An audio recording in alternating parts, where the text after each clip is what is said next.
नहमदु नसल्ली अला रसूलिल करीम अम्मा बाद फ़ाऊज़ु बिल्लाहि मिनश शैतानिर रजीम बिस्मिल्लाहिर रहमानिर रहीम रब्बि इश्रह ली सदरी व यस्सिर ली अमरी वहल्लुल उक़दतम मिन लिसानी यफ़क़हू क़ौली। अस्सलामु अलैकुम रहमतुल्लाहि व बरकातुहू। आज हम पारा नंबर 6 और सूरतुन निसा ही कंटिन्यू में चलेंगे और सूरतुन निसा इंशाअल्लाह आज मुकम्मल हो जाएगी। तो हम स्टार्ट करते हैं। औज़ु बिल्लाहि मिनश शैतानिर रजीम बिस्मिल्लाहिर रहमानिर रहीम ला युहिब्बुल्लाहुल जहरा बिस्सूइ मिनल कौली इल्ला मन ज़ुलिम व कानल्लाहु समीअन अलीम। अल्लाह बुराई के साथ ऊंची आवाज़ से मोहब्बत नहीं करता, लेकिन मज़लूम को इसकी इजाज़त है और अल्लाह सुनने वाला और जानने वाला है। अगर तुम कोई नेक काम खुल कर करो या छिपा कर करो, किसी बुराई को माफ़ करते हो तो बेशक अल्लाह ताला माफ़ करने वाला है, कुदरत वाला है। जो लोग अल्लाह और उसके रसूलों पर ईमान नहीं रखते हैं और चाहते हैं कि अल्लाह और उसके रसूलों के बीच अलगाव करे और कहते हैं कि हम कुछ को मानते हैं और कुछ को नहीं मानते, इसके बीच का रास्ता बनाना चाहते हैं, यकीन करो कि यह सभी लोग असली काफिर है और काफिरों के लिए हमने बहुत सख्त अजाब तैयार कर रखा है। और जो अल्लाह और उसके रसूलों पर ईमान लाए और उनमें से किसी के बीच इख्तिलाफ नहीं किए, उन्हीं को अल्लाह उनका पूरा बदला देगा और अल्लाह बख्शने वाला और रहम करने वाला है। अल्लाह कह रहा है कि सभी को, जितने भी आदम अलैहिस्सलाम से लेकर हुजूर पाक सल्लल्लाहु अलैहि वसल्लम तक जितने भी नबी रसूल आए, सभी को मानना है। ठीक है। हाँ, ये बात अलग है कि जो अभी रिसेंट करंट हमारे नबी और रसूल कौन है, हुजूर पाक सल्लल्लाहु अलैहि वसल्लम, हम उन्हीं की उम्मत है। तो जो भी अहले किताब से आते हैं, नसारा से आते हैं या मुशरिकिन से आते हैं, जो मुस्लिम बनते हैं, अब उनको किन की रिसालत पे कायम रहना है, किन के रूल्स एंड रेगुलेशन पे चलना है, हुजूर अक़दस सल्लल्लाहु अलैहि वसल्लम पर। ठीक है। और कौन सी किताब पे चलना है, कुरान पे चलना है। ठीक है, क्योंकि आखिरी उम्मत में हम हैं और आखिरी रसूल भी वही है। आपसे अहले किताब ये सवाल करते हैं कि आप उन पर आसमान से कोई किताब उतारें, तो उन्होंने मूसा से इससे बड़ी मांग की थी और कहा कि हमें वाज़े तौर से अल्लाह को दिखाओ। फिर उन्हें बिजली ने घेर लिया। उनके जुल्म की वजह से फिर उन्होंने वाज़े दलीलों के आ जाने के बाद बछड़े को पूज्य बना लिया, उसको माबूद बना लिया और हमने उन्हें माफ़ कर दिया और मूसा नबी को खुली दलील दिया। मतलब हुजूर पाक सल्लल्लाहु अलैहि वसल्लम से कहा जा रहा है कि अगर आप अहले किताब आपसे सवाल करते हैं कि आसमान से कोई किताब उतारो या कोई मौजज़ा दिखाओ, तो अल्लाह ताला कह रहा है कि ये मूसा अलैहिस्सलाम से भी इन्होंने बड़ी मांग की थी। इन्होंने तो ये कहा था कि अल्लाह को सामने दिखा दो, मतलब हमारे को दिखाओ। फिर जब एक ही तजल्ली पड़ी तो बिजली ने घेर लिया, तो फिर उनको वाजे दलील हो गई कि भाई अल्लाह ताला का वजूद है। उसके बाद भी उन्होंने फिर जब मूसा अलैहिस्सलाम वापस तूर की पहाड़ी पर गए, जब मैंने कहानी स्टोरी सुना रखी है, आपको पता होगा, याद होगा, जब 40 दिन के लिए तूर पहाड़ी पर हुजूर पाक मूसा अलैहिस्सलाम को अल्लाह ताला ने बुलाया था इबादत के लिए, तब पीछे हारून अलैहिस्सलाम को छोड़ के गए थे उनकी कौम के पास, तो उन्होंने बछड़े को पूजना चालू कर दिया, जबकि उन्होंने ये मौजज़ा देख रखा था, अल्लाह की तजल्ली दिखाई थी, तब भी उसके बाद भी वो फिर गए। ठीक है। और उनसे वादा लेने के लिए तूर पहाड़ पर हम उन पर ले आए और उन्होंने हुक्म दिया कि सजदा करते हुए दरवाजे में दाखिल हो। यह भी हुक्म किया कि शनिवार के दिन तजावुज़ न करना, और हमने उन्हें सख्त से सख्त वादा लिया। मतलब अल्लाह ताला ने बहुत सारी नेमतें दी, फिर उनसे वादे भी लिए, पर वो वादा खिलाफी कर गए। ऐसा उनके वादा खिलाफी करने और अल्लाह की आयतों के इनकार और बिला वजह रसूलों के कत्ल करने और उनके इस कौल की वजह से हुआ कि हमारे दिल ढके हुए हैं। अल्लाह ने उनके कुफर की वजह से उनके दिलों पर मोहर लगा दी है, इसलिए यह थोड़े ही ईमान रखते हैं। और उनके कुफर की वजह और मरियम पर बहतान लगाना की वजह से और उनके यह कहने की वजह से कि हमने मसीह मरियम के बेटे ईसा अल्लाह के रसूल को कत्ल कर दिया, हालांकि न तो उन्होंने कत्ल किया न उन्हें फांसी दी, लेकिन उनके लिए सभी बना दिया है ना। मतलब वो सोचते हैं, आज भी यही सोचते हैं कि भाई हमने मसीह अलैहिस्सलाम को लटका दिया था, जबकि मसीह मतलब ईसा अलैहिस्सलाम को, जबकि ईसा अलैहिस्सलाम को तो अल्लाह ताला ने ऊपर उठा लिया था। यकीन करो कि ईसा के बारे में इख्तिलाफ करने वाले उनके बारे में शक में हैं। उन्हें इसका कोई इल्म ही नहीं है सिवाय गुमान वाली बातों पर काम करने के। इतना तय है कि उन्होंने उनका कत्ल नहीं किया, ये तो कन्फर्म है, क्योंकि ईसा अलैहिस्सलाम को तो ऊपर उठा लिया गया था, बल्कि अल्लाह ताला ने उन्हें अपनी तरफ उठा लिया है ना, आ गया ना, अपनी तरफ उठा लिया। और अल्लाह ज़बरदस्त हिकमत वाला है। अहले किताब में से कोई ऐसा ना बाकी बचेगा जो हज़रत ईसा अलैहिस्सलाम की मौत से पहले उन पर ईमान न लाए, और क़यामत के दिन वह उन पर गवाह होंगे। यहूदियों के जुल्म की वजह से हमने उन पर हलाल चीज़ें हराम कर दिया और उनके अल्लाह के रास्ते से ज़्यादा को रोकने की वजह से और उनके ब्याज लेने की वजह से जिसमें उन्हें रोक दिया गया था और लोगों का माल नाहक लेने से, और हमने उनमें से काफिरों के लिए दुखद अजाब तैयार किया है। मतलब अल्लाह ने कई कायदे कानून निकाले पर उन्होंने एक न माने, यह बात हो रही है। इसका मतलब ये है कि जब हज़रत ईसा को यहूदियों की योजना का पता चला तो उन्होंने अपने पैरोकारों को, जिनकी तादाद 12 से 17 थी, जमा किया और फरमाया कि मैं तुम में से कौन मेरी जगह पर कुर्बानी देने को तैयार है ताकि अल्लाह ताला उसकी शक्ल सूरत मेरी जैसी बना दे। एक नौजवान इसके लिए तैयार हो गया, इसलिए हज़रत ईसा अलैहिस्सलाम को वहाँ से आसमान पर उठा लिया गया। उसके बाद यहूदी आए और उन्होंने उस नौजवान को फांसी पर चढ़ा दिया जिसको वो ईसा अलैहिस्सलाम समझ रहे थे, जबकि अल्लाह ताला ने उसकी शक्ल ईसा अलैहिस्सलाम जैसी बना दी थी, जिसे ईसा की तरह बना दिया गया था। यहूदी यही समझते रहे कि हमने हज़रत ईसा को फांसी पर चढ़ा दिया है। हकीकत यह है कि हज़रत ईसा वहाँ मौजूद ही नहीं थे, वह जिंदा अपने जिस्म के साथ आसमान पर उठाए जा चुके थे। ठीक है, यह हकीकत है कि अल्लाह ताला ने अपनी कुदरत से हज़रत ईसा को जिंदा आसमान पर उठा लिया और मुतवातिर सही हदीस से भी इस बात की तायद होती है। यह हदीसें हदीस की सभी किताबों के अलावा सही बुखारी और सही मुस्लिम में भी लिखी हुई है। इन हदीसों से आसमान पर उठा लिए जाने के सिवाय क़यामत के पहले उनके ज़मीन पर उतरने और दूसरी बातों का भी बयान मौजूद है। ठीक है, जैसे दज्जाल आएगा तब ईसा अलैहिस्सलाम वापस ज़मीन पे आएंगे और फिर वो हुजूर पाक सल्लल्लाहु अलैहि वसल्लम के उम्मती के रूप में आएंगे, नबी के रूप में नहीं आएंगे।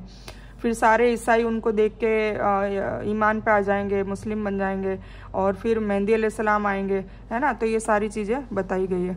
लेकिन उनमें जो कामिल और मजबूत इल्म वाले हैं और ईमान वाले हैं उस पर ईमान लाते हैं जो आपकी तरफ उतारा गया है, और जो आपसे पहले उतारा गया, और नमाज को कायम करने वाले हैं, ज़कात को अदा करने वाले हैं, अल्लाह पर और क़यामत के दिन पर ईमान रखने वाले हैं। यह वह है जिन्हें हम बहुत बड़ा बदला अता करेंगे। बेशक हमने आपकी तरफ उसी तरह वही की है जैसे कि नूह अलैहिस्सलाम और उनके बाद के नबियों की तरफ हमने वही की है, और इब्राहिम और इस्माइल और इसहाक और याकूब और उनकी औलादों पर, और ईसा व अय्यूब और यूनुस और हारून और सुलेमान की तरफ, और हमने दाऊद अलैहिस्सलाम को भी जबूर अता की है। और आपसे पहले के बहुत से रसूलों के वाक़यात हमने आपसे बयान किए हैं और बहुत से रसूलों के नहीं भी किए हैं ना कुछ, क्योंकि 1,24,000 अमूमन बताते हैं, ज़्यादा कमोबेश भी हो सकते हैं, वो अल्लाह को पता है। तो कुछ ही के मतलब तकरीबन 26 के टोटल नाम आते हैं, उसमें से कुछ के सिर्फ नाम ही है, किस्से भी नहीं है ना। तो अल्लाह ताला बता रहे हैं हुजूर पाक सल्लल्लाहु अलैहि वसल्लम को, और बहुत से रसूलों की नहीं भी, और मूसा से अल्लाह ने सीधे बात की। मतलब मूसा अलैहिस्सलाम को तो कलीमुल्लाह कहा जाता है, अल्लाह से बात करने वाले रसूल। इनसे मुराद हज़रत अब्दुल्ला बिन सलाम वगैरह हैं जो यहूदी में से मुसलमान हुए थे। कुछ लोग अहले किताब में से मुसलमान भी हुए।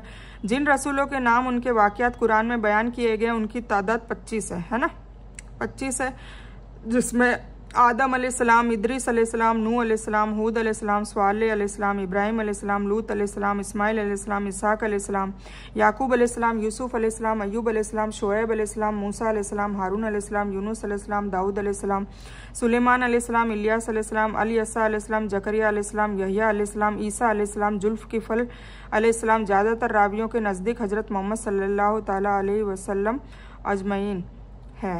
जिन नबियों और रसूलों के नाम और वाक़यात कुरान में बयान नहीं है उनकी तादाद कितनी है अल्लाह ताला ही अच्छी तरह जानता है।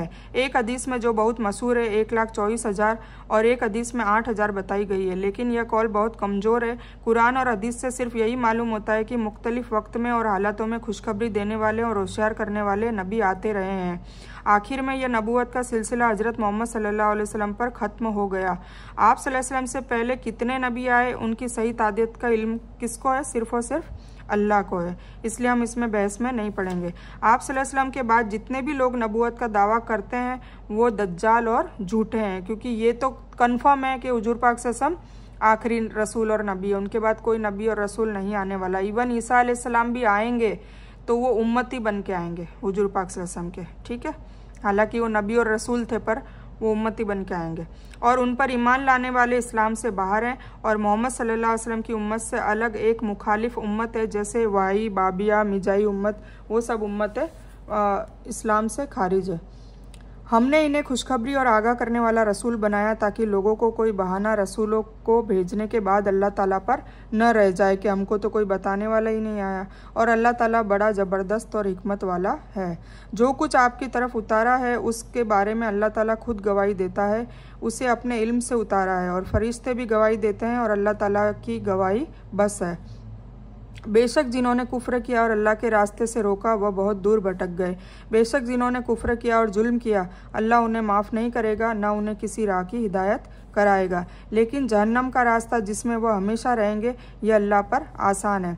ए लोगो, तुम्हारे पास तुम्हारे रब की तरफ से सच लेकर रसूल मोहम्मद सल्लल्लाहु अलैहि वसल्लम आ गए हैं, उन पर ईमान लाओ, तुम्हारे लिए बेहतर है। और अगर तुमने नकार दिया तो आसमानों और ज़मीन में जो भी अल्लाह का है और अल्लाह जानने वाला और हिकमत वाला है।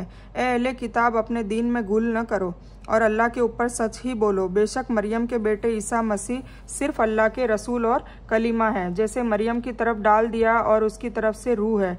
इसीलिए अल्लाह और उसके रसूलों पर ईमान लाओ और न कहो कि अल्लाह तीन है ना। ईसाई लोग क्या कहते हैं कि अल्लाह तीन है, नाउजुबिल्ला। जैसे अल्लाह नाउजुबिल्ला अल्लाह की बीवी मरियम अलैहिस्सलाम को कहा जाता है और अल्लाह का बेटा ईसा अलैहिस्सलाम को कहा जाता है। तो इस हिसाब से वो अल्लाह तीन कहते हैं कि तीन अल्लाह है। ठीक है, रुक जाओ, ये तुम्हारे लिए भला है। बेशक तुम्हारा इलाह सिर्फ एक है, एक और एक अल्लाह है। वह पाक है इससे कि उसकी कोई औलाद नहीं है। उसी के लिए जो आसमानों और ज़मीन में है अल्लाह काम बनाने के लिए काफ़ी है।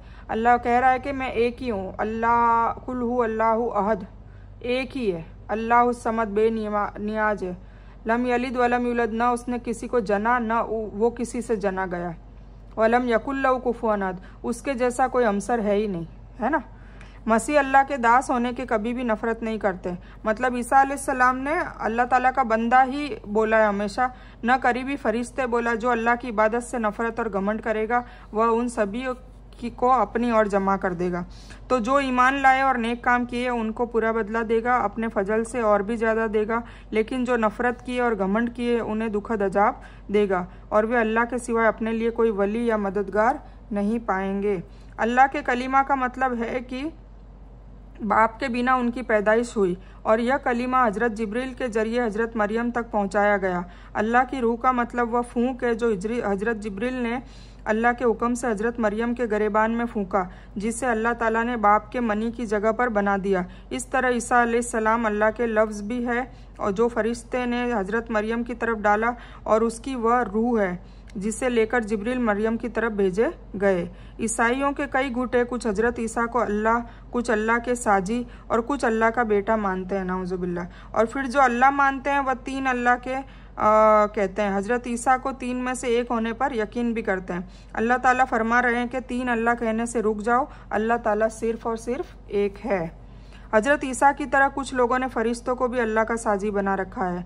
अल्लाह ताला फरमा रहा है कि यह सब के सब अल्लाह के बंदे हैं और इससे उन्हें कभी भी कोई इनकार नहीं, और वो लोग कोई इनकार कोई नहीं करता है ना।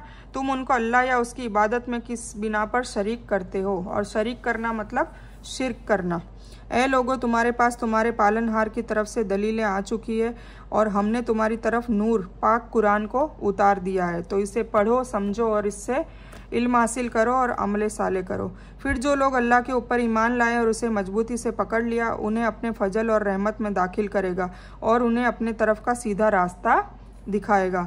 वे आपसे सवाल करते हैं, आप कह दे तुम्हें अल्लाह कलाला के बारे में निर्देश करता है। अगर किसी मर्द की मौत हो जाए और उसके वारिसों में कोई औलाद न हो और उसकी एक बहन हो तो उसके लिए छोड़े हुए धन का आधा हिस्सा है और वह उस बहन का वारिस है। अगर उसके कोई औलाद न हो, अगर दो बहनें हो तो दोनों के लिए 2/3 उसमें से जिसे वह छोड़ गया। और अगर भाई बहन दोनों हो, मर्द भी हो और औरतें भी हो, तो मर्द के लिए 2 और औरतों के बराबर हिस्सा, 2 औरतों के बराबर 1 मर्द का हिस्सा है। अल्लाह तुम्हारे लिए बयान कर रहा है ताकि तुम भटक न जाओ। अल्लाह सब कुछ जानने वाला है। बुरहान का मतलब है ऐसा अकाट्य तर्क जिसके बाद किसी को बहाने का कोई मौका न मिले, ऐसी तरकीब जिससे हर तरह के शुबात खत्म हो जाए, शक हो ही नहीं। इसीलिए इसके आगे आसमानी नूर कहा गया है। मतलब इस कुरान को आसमानी नूर भी कहा गया है। मतलब ये बुरहान है, ये बिल्कुल शक और शुबा निकालने वाली किताब है। अगर इसके बाद भी इसको समझ के पढ़कर भी अगर आप शक करें, भाई 3 अल्लाह कहें, कोई क्या कह रहा है, कोई कह रहा फरिश्ते भी अल्लाह है, नाउजुबिल्ला, मतलब सब अलग अलग अटकलें लेकर आ जाते हैं, तो अल्लाह ताला कह रहा है कि ये शिर्क है और शिर्क को मैं माफ़ नहीं करूँगा। तुम इस किताब से पढ़ो, समझो और समझो कि अल्लाह सिर्फ एक है। इससे मुराद पाक कुरान है जो कुफ्र और शिर्क के अंधेरे में रोशनी है, गुमराही की पगडंडियों पर सीधा रास्ता है, अल्लाह ताला की मजबूत रस्सी है। इसलिए इसके हिसाब से ईमान वाले अल्लाह के फजल और रहमत के मुस्तहिक होंगे, है ना। जो इसको पकड़ेगा, इस किताब को पकड़ेगा, उसने अल्लाह की रस्सी पकड़ ली और वही अल्लाह ताला की रहमत के मुस्तहिक होंगे।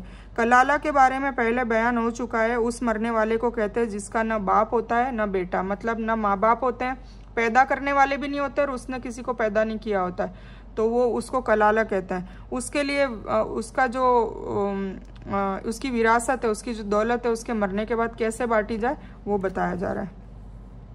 यही हुक्म 2 से ज़्यादा बहनों के हालत में होगा, यानी यह मतलब हुआ कि अगर कलाला इंसान की 2 या 2 से ज़्यादा बहनें होंगी तो उन्हें कुल माल का 2/3 मिलेगा। अब सूरतुल माइदा स्टार्ट हो रही है, सूरह नंबर 5 और पारा नंबर 6 है, तो हम इंशाल्लाह इसको कल लेंगे क्योंकि आज सूरह निसा मुकम्मल हो गई, तो हम उसका क्रक्स ले लेते हैं, उसका खुलासा जो मैंने लिखा है तो वो हम पढ़ लेते हैं, तो ताकि हमें अच्छे से समझ में आ जाए।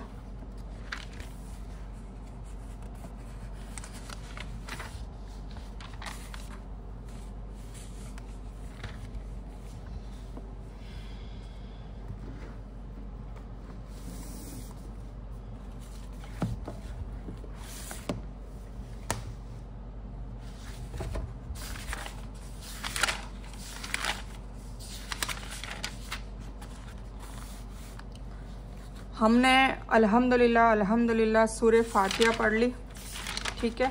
सूरह फातिहा भी मैं आज आपको बता देती हूँ, ठीक है। फिर उसके बाद सूरह अल बकरा हमने मुकम्मल कर ली अल्हम्दुलिल्लाह। फिर उसके बाद हमने सूरह आले इमरान कर ली और अब हम सूरह निसा कर रहे हैं, ठीक है।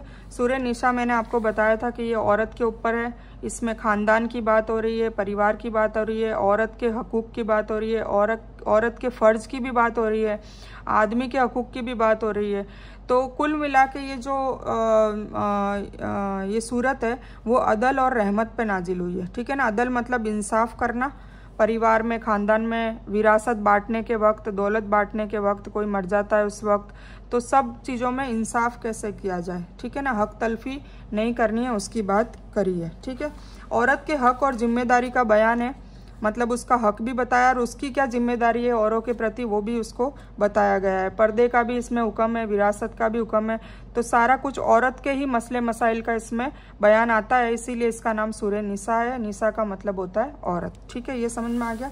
ये मदनी सूरत है, तो मदनी सूरत आपको समझ ही आ गई होगी कि शरीयत के बारे में, मतलब मसले मसाइल, कानून कायदे के बारे में बात होगी। औरतों का जिक्र है, ख़ानदान का जिक्र है, मुस्लिम मुआशरा आ चुका है, मतलब सारे मुस्लिम बन चुके हैं, अब उनको कैसे आपस में रहना है, कैसे नहीं रहना है, ये सारी बातें बताइए। यहूद और मुशरिकीन की चालाकियों से बचने को कहा है।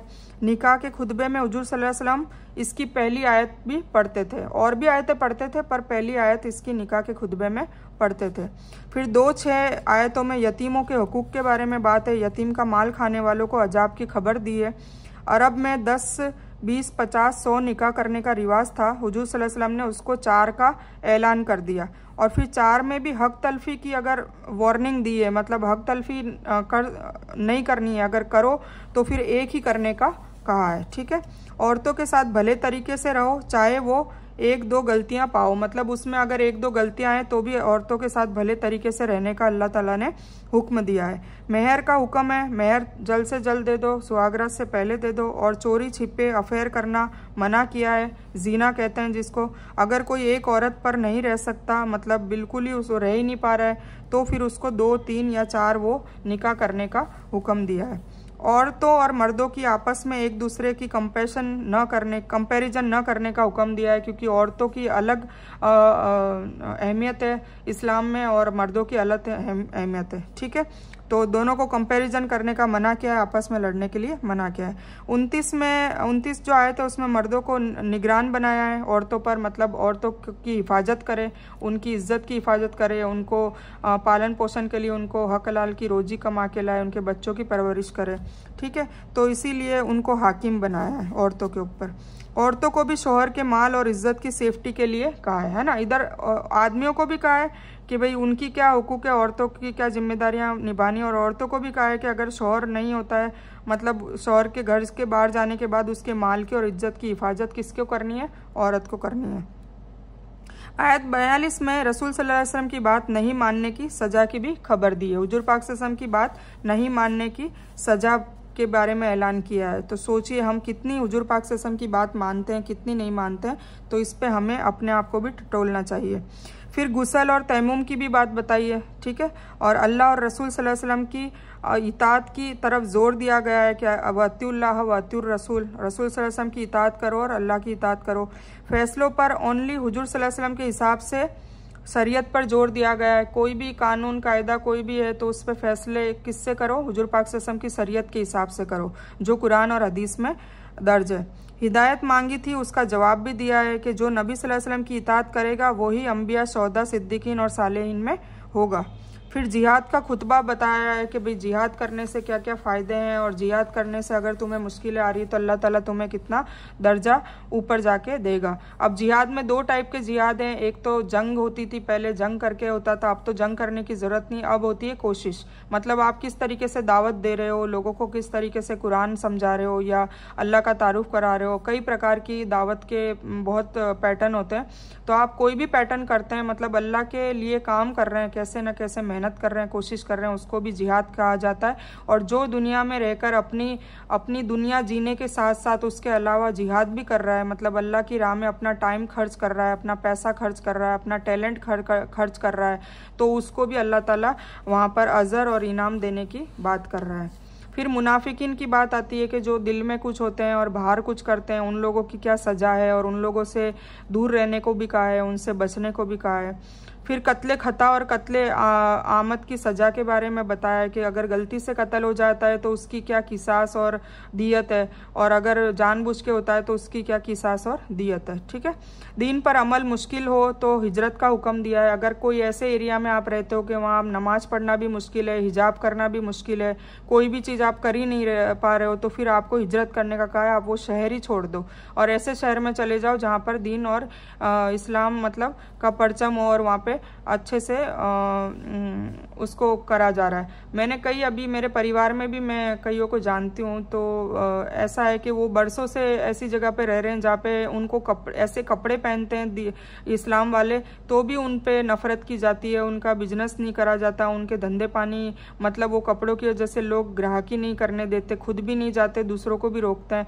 तो उनको यही सलाह दी जा रही है, अल्लाह खुद कह रहा है कि हिजरत करो, तो उनको हिजरत कर लेनी चाहिए, ना कि उनको परेशान होना चाहिए। बरसों बरस से वो परेशान हो रहे हैं। दीन पर अमल मुश्किल हो तो हिजरत का हुक्म है। जंग में नमाज माफ़ नहीं है, तो फिर ये भी बताया, नमाज की इम्पोर्टेंस बताई कि अगर जंग में नमाज माफ़ नहीं है तो सोचो शॉपिंगों में या शादियों में लोग चले जाते हैं और कितनी आराम से उसको कज़ा कर देते हैं, छोड़ देते हैं, ठीक है। तो नमाज के बारे में बहुत जोर दिया गया है। फिर अखलाक की बात करिए कि अच्छे अखलाक से रहो। ख़ानदान की इस्लाह के लिए मियाँ बीवी और सास ससुर में आपस में कैसे उनको रहना चाहिए उसके बारे में बताया। सबके अपने अपने हकूक़ है, सबके अपनी अपनी जिम्मेदारियाँ भी है ना। ऐसा नहीं है कि सास बहू को दबाए या बहू सास को दबाए, ऐसा नहीं है। मतलब इस्लाम ने सभी के लिए एक बैलेंस प्रोटोकॉल बताया है, ठीक है। सब बैलेंस में रहेंगे, इस्लाम के हिसाब से रहेंगे तो लड़ाई झगड़े होंगे ही नहीं। अल्लाह का खौफ होगा तो सही चलेगा, हर बंदा सही चलेगा, ठीक है। तो अल्लाह का खौफ करें और ये सोचें कि मरने के बाद सबको अल्लाह के पास जाना है, और जो भी हरकतें उन्होंने अच्छी करी है या बुरी करी है सबका जवाब उनको देना पड़ेगा। बीवियों के दरमियान इंसाफ करने का हुक्म है। जो 2, 4, 3 करते हैं उनके बारे में बताया गया है कि सबके दरमियान इंसाफ करो। ऐसा नहीं कि एक के सामने झुक जाओ और दूसरे को बिल्कुल पूछो नहीं। अल्लाह की धमकी है उन लोगों के लिए जो अल्लाह के दीन में कोशिश नहीं करते और दूसरों को फिर लाएगा, ठीक है। तो जो दीन में कोशिश नहीं करते, मतलब दावत का काम नहीं करते, उनके लिए धमकी है। लोग सोचते हैं कि दावत का काम फ़र्ज नहीं है, दावत देना भी फ़र्ज है। वल असरा आपको बताई थी तो उसमें क्या बताया था, इल्ला लज़ीना आमनू व आमिलुस सालिहात व तवासौ बिल हक व तवासौ बिस सब्र। तो इल्म हासिल करो और अमल साले करो, फिर हक बात कहो, मतलब दावत दो। तो दावत देना भी बहुत इम्पोर्टेंट है। रिश्तेदारों में इंसाफ करो। मोमिनों से कहा है कि ईमान लाओ, मीन्स असली ईमान लाओ, झूठ मूठ का नहीं, मुनाफिकीन वाला नहीं। मुनाफिकीन और काफिर से दोस्ती यारी मना फरमाइए। इसमें मुसलमानों को कहा ऐसी महफिल में न बैठो जहाँ अल्लाह की नाफरमानी होती है ना। ऐसी कोई भी महफिल में न जाओ जहाँ अल्लाह की नाफरमानी होती है, वरना तुम भी गुनहगार हो जाओगे। शुक्रगुजार होंगे तो अल्लाह बड़ा मेहरबान होगा। ठीक है। हुजूर सल्लल्लाहु अलैहि वसल्लम ने फरमाया कि जो औरत 3 काम इखलास से करेगी उस पर जन्नत वाजिब है।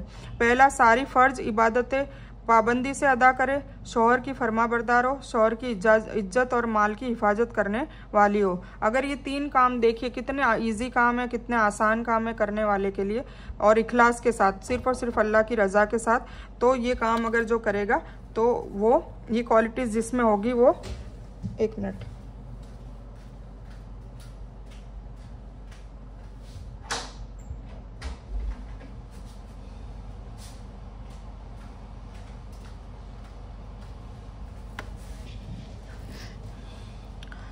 तो ये क्वालिटीज़ जिसमें ये 3 क्वालिटी जिसमें होगी उसको जन्नत वाजिब करार दे दी गई है। ठीक है। तो ये था सूरे निसा का क्रक्स, ये खुलासा था सूरे निसा का। अब हम सूरे फातिहा कर लेते हैं। सूरे फातिहा एक्चुअली मैंने बता रखी है पर बहुत शॉर्ट में बताई थी, तो मैंने सोचा कि ये इसका खुलासा अच्छे से आपको बता देती हूँ। सबसे पहली सूरह है सूरह फातिहा, और इसी फातिहा का मतलब होता है शुरुआत, इसीलिए इसका सूरह का नाम सूरह फातिहा रखा है। देखिए जो भी सूरत का नाम रखा है ना, तो उसमें उसका कोई मतलब है, उसका कोई वजह है, तभी उसका नाम वो रखा गया है। ठीक है। तो मैं हर सूरह के पहले जो नाम होगा उसका क्रक्स बताने का मतलब ही यही रखती हूँ कि आपको समझ में आए कि ये इसका नाम सूरह क्यों रखा है। और ये नाम भी सारे सूरह के अल्लाह ने रखे हैं, और हमारे कुरान पाक में 114 सूरत टोटल है। ठीक है। सूरह फातिहा से स्टार्ट होती है, सूरह नास पर ख़त्म होती है। तो ये नाम इसलिए रखा गया है क्योंकि ये शुरुआत की शुरुआती सूरह है। बिस्मिल्लाह की बरकत बताई है इसमें। ठीक है। और बिस्मिल्लाह की बोलने की आदत बनाने को जोर दिया गया है कि कोई भी काम हो उसमें बिस्मिल्लाह पढ़ के उस काम को किया जाए, ताकि अल्लाह उसमें बरकत डाल देता है। इसमें 7 आयतें हैं। यह सूरत मुकम्मल एक साथ उतारी थी, और इसको 7 आयतों वाली सूरत भी कहा जाता है। 3 आयतें अल्लाह की हम तारीफ़ के लिए है, एक आयत में हमारा और अल्लाह ताला का बॉन्डिंग का बयान है, आपस में वादा किया है, और 3 आखिरी आयतों में हम अल्लाह से दुआ मांग रहे हैं। इस सूरह में अल्लाह ने दुआ मांगने का तरीका बताया है, जिसमें पहले अल्लाह की हम्दो सना यानी तारीफ़ की जाएगी, और फिर खुद अल्लाह से अल्लाह के हुक्म को मानेंगे, है ना, उसके हुक्म को मानेंगे, फिर उसका वादा किया जाएगा, और फिर अल्लाह से दुआ मांगी जाएगी, तब जाके अल्लाह ताला दुआ कबूल करता है। इस तरह अल्लाह हमसे नमाज के दौरान बातें करता है, जो एक हदीस से साबित है। सूरह फातिहा में इस हदीस को याद रखने का सही मुस्लिम की 878 हदीस है। अबू हुरैरा रज़ियल्लाहु ताला अन्हु की रिवायत है कि रसूल सल्लल्लाहु अलैहि वसल्लम ने फरमाया कि अल्लाह ताला फरमाता है, मैंने नमाज अपने और अपने बंदे के बीच में तकसीम कर दी है, आधी मेरी है, आधे मेरे बंदे की है। मैं वह देता हूँ जो वह मुझसे मांगता है। जब बंदा कहता है, अब अल्लाह ताला हमसे गुफ्तगू करता है जब हम अलहम्दो पढ़ते हैं, तो ठीक है, सूरह फातिहा पढ़ते हैं, तो कैसे ये बताया जा रहा है, तो मैं वह देता हूँ जो वह मुझसे मांगे। जब बंदा कहता है अल्हम्दुलिल्लाहि रब्बिल आलमीन, तो अल्लाह फरमाता है हमिदनी अब्दी, यानी मेरे बंदे ने मेरी तारीफ़ की। जब बंदा कहता है अर्रहमानी रहीम, तो अल्लाह कहता है अस्ना अलैया अब्दी, मेरे बंदे ने मेरी सना की। जब बंदा कहता है मालिकी यौमिद्दीन, तो अल्लाह कहता है कि मज्जदनी अब्दी, मेरे बंदे ने मेरी बुजुर्गी बयान की। और फिर मेरा बंदा कहता है इय्याका नाबुदु व इय्याका नस्तईन, तो मतलब तेरी ही इबादत करता हूँ और तुझी से मदद मांगता हूँ। तो अल्लाह कहता है ये मेरे और मेरे बंदे के दरमियान है, और वो अब जो कुछ मुझसे मांगेगा मैं उसको दूंगा, है ना। अल्लाह ताला खुश हो जाता है। क्यों? क्योंकि दुआ मांगने का पैटर्न अल्लाह ने सिखा दिया कि पहले अल्लाह की तारीफ़ की जाए, फिर अल्लाह से वादा किया जाए कि हम गुनाहों से दूर रहेंगे और तेरी इबादत करेंगे और तुझी से मदद मांगेंगे, तब जाके फिर अल्लाह खुश होकर हमारी दुआएं कबूल करता है। तो अल्लाह क्या कहता है कि अब मेरा बंदा जो भी कुछ मांगेगा मैं उसे दूंगा। जब फिर वो कहता है फिर 3 आयतें कंटिन्यूसली एहदिनस सिरातल मुस्तकीम, मतलब या अल्लाह ताला हमें हिदायत दे, सीधा और सच्चा रास्ता दिखा। फिर सिरातल लज़ीना अनअमता अलैहिम, उन लोगों का रास्ता दिखा जिनको तूने इनाम दिया, जैसे नबियों का, सिद्दीकी का, सालेहीन का, नेकोकारों का, और गैरिल मगदूब अलैहिम वलद्दालिन। और हमें उन लोगों का रास्ता मत दिखाना जो मगदूब हो गए और जो दालिन हो गए। अब आपको मगदूब और दालिन का तो अच्छे से मीनिंग समझ में आ ही गया, सूरह अल बकर में मैंने अच्छे से आपको समझा दिया था, ठीक है। तो अब ये 3 दुआएं जो हम मांग रहे हैं ना, अल्लाह कहता है कि यह मेरे बंदे के लिए है, जो कुछ मांगेगा सब कुछ उसे मिलेगा। और इस तरह अल्लाह ताला हिदायत हमें दे देता है जब हम सूरह फातिहा में ये हिदायत की दुआ मांगते हैं, ठीक है। फिर उसके बाद आती है सूरह अल बकर। सूरह अल बकर सूरह नंबर 2 है, इसमें 286 आयतें हैं और इसमें मगदूब के बारे में सारा जिक्र है। और इसका अल बकर नाम इसलिए क्योंकि गाय के ऊपर इसमें बात हो रही है। गाय को माबूद बना दिया जाता है, मूसा अलैहिस्सलाम की कौम गाय को माबूद बना देती है, उसकी पूजा पाठ चालू कर देती है, तो उसके बारे में इसका तस्किरा आया है, इसलिए इसका नाम अल बकर है। अरबी में बकर गाय को कहते हैं, ठीक है। 3 टाइप के लोगों की इसमें शुरुआत में बात हो रही है, मुत्तकीन तकवे वाले, मुनाफिकीन निफाक वाले जो दिल में कुछ रखते हैं और जुबान पे कुछ होते हैं, और काफिर इनकार करने वाले। तो ये तीनों टाइप के लोगों की बात हो रही है। फिर इसमें हिदायत सिर्फ मुत्तकियों को मिलेगी, ये अल्लाह ताला समझाने की कोशिश कर रहा है कि सिर्फ मुत्तकी जो तकवे वाले होंगे, जो अल्लाह का खौफ रखते होंगे, अल्लाह की बातें मानते होंगे, गुनाहों से बचते होंगे, उन लोगों को ही हिदायत मिलेगी, और मुनाफिकीन और काफिर को हिदायत नहीं मिलेगी। फिर आदम अलैहिस्सलाम का इसमें किस्सा बयान किया है जिसमें आदम अलैहिस्सलाम को जन्नत से निकाल दिया जाता है, शैतान की चालों में आदम अलैहिस्सलाम आ जाते हैं, और आदम अलैहिस्सलाम को सब कुछ नवाजा होता है, जन्नत दी होती है, इल्म दिया होता है, पर अल्लाह ताला की एक बात न मानने पर अल्लाह ताला आदम अलैहिस्सलाम को दुनिया में भेज देता है। और तब से लेके क़यामत तक आदम अलैहिस्सलाम के बच्चों की, मतलब हम लोगों की, और जब तक क़यामत तक वो आदम अलैहिस्सलाम के बच्चे आते रहेंगे और इब्लिस की जंग चलती रहेगी, और इब्लिस अपने शर से उनको दोज़ख में डलवाने की कोशिश करेगा, और जो उनमें नेक होगा अल्लाह ताला उसको कह रहा है कि वो जन्नती होगा। फिर इसके बाद बनी इसराइल की बात हो रही है। बनी इसराइल आप सबको पता ही है कौन है। तमाम कौमों पर उनको फजीलत भी दी थी, फिर भी वो लोग नाफरमान हुए, है ना। तो 3 टाइप के लोग इसमें और बताए हैं कि आदम अलैहिस्सलाम जैसे लोग भी दुनिया में आएंगे जो गलती करेंगे और फिर माफ़ी मांग के अल्लाह ताला से जन्नत हासिल कर देंगे। फिर बनी इसराइल जैसे लोग भी आएंगे जो गुनाह पे गुनाह करेंगे, कभी माफ़ी नहीं मांगेंगे और अपने आप को 30 मार्का समझेंगे, जन्नती समझेंगे, और उनको हमेशा हमेशा की जहन्नम में डाल दिया जाएगा। फिर एक इब्राहिम अलैहिस्सलाम जैसे भी लोग आएंगे, उनका भी किस्सा बनता है कि वो हर एग्ज़ाम में पास हुए, उनको हर आजमाइश से डाला गया, उनकी औलाद को उनके इतने सारे एग्ज़ाम लिए, और उनकी औलाद को जीबा करने का कहा, मक्का में छोड़ने का कहा, पर वो हर आजमाइश में पास हुए और 100% कामयाब हो गए, ठीक है। फिर उसके बाद काबा की बात आ रही है कि इस सूरत का जो दिल है वो काबा है, मतलब ऐसा लगता है कि पूरी सूरत काबा के इर्द गिर्द घूम रही है, ठीक है। और काबे का सजदा करने के लिए बताया है, अक्सा के बजाय काबा का डायरेक्शन चेंज कर दिया था, वो बात बताइए।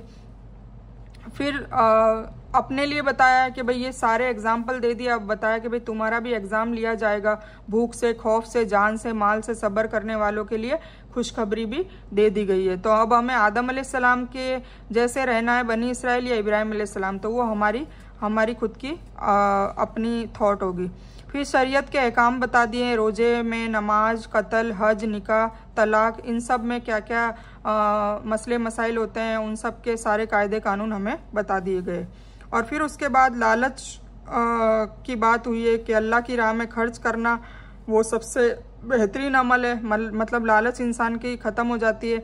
और उससे ही पूरा उल्टा रिबा, मतलब जो ब्याज खाता है, खिलाता है, उसकी आयत आई है, मतलब माल कमाने का तरीका जो ब्याज से होता है वो सबसे बदतरीन तरीका है, ठीक है। हलाल कमाई करने को कहा है, और लेन देन की बात बताइए कि ज़्यादातर आप माल खर्च करो ताकि आपके दिलों से लालच और निफाक निकल जाए।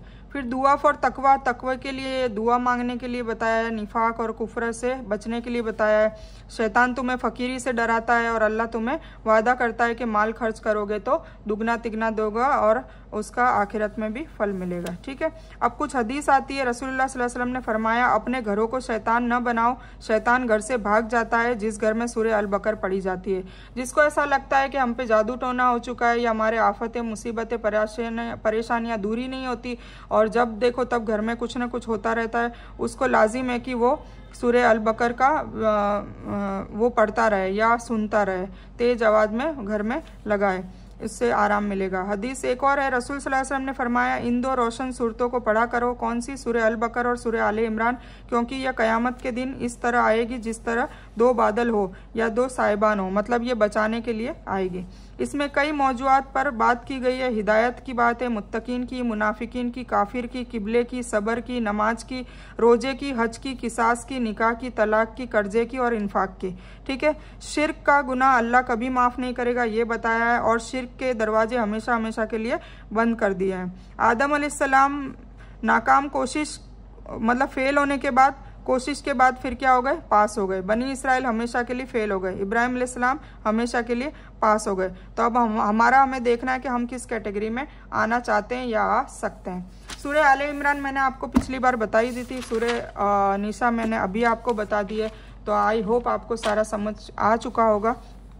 इंशाल्लाह हम अब कल से सूरह माइदा लेंगे और आपको फिर जब सूरह माइदा ख़त्म होगी तब इंशाल्लाह हम उसका भी खुलासा आप लोगों को बताएंगे। ये सूरह नंबर 5 है।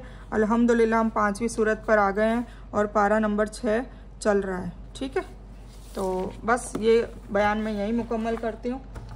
इस बयान में कुछ भी दीन की अच्छी और हक बात आई है वो सिर्फ अल्लाह की तरफ से है, और बुरी या गलत बात जो गलती से या जज्बात में आकर मेरे मुंह से कुछ भी गलत वर्ड या कोई बात निकल गई हो तो वो मेरी तरफ से है। और इस सभी के लिए मैं अल्लाह अज़्ज़ व जल से और आप सभी से माफ़ी की तलबगार हूँ। मैं कोई आलिमा नहीं हूँ, मैं सिर्फ तालिब इल्म हूँ। अल्लाह मेरी कोशिश से आपको सही नफ़े वाला इल्म पहुँचाए और मैं आप लोगों की हिदायत और हिकमत में सदका जारिया बनूँ, बस मेरी यही तमन्ना है। आमीन सुम्मा आमीन या रब्बल आलमीन। रब्बना आतिना मिन लदुनका रहमतन व हय्यि लना मिन अमरिना रशदा। अल्लाहुम्मा सल्लि अला मोहम्मद व अला आलि मोहम्मद कमा सल्लैता अला इब्राहीम व अला आलि इब्राहीम इन्नका हमीदुम मजीद। अल्लाहुम्मा बारिक अला मोहम्मद व अला आलि मोहम्मद कमा बारकता अला इब्राहीम व अला आलि इब्राहीम इन्नका हमीदुम मजीद। व आखिरु दावाहुना अनिल हम्दुलिल्लाहि रब्बिल आलमीन।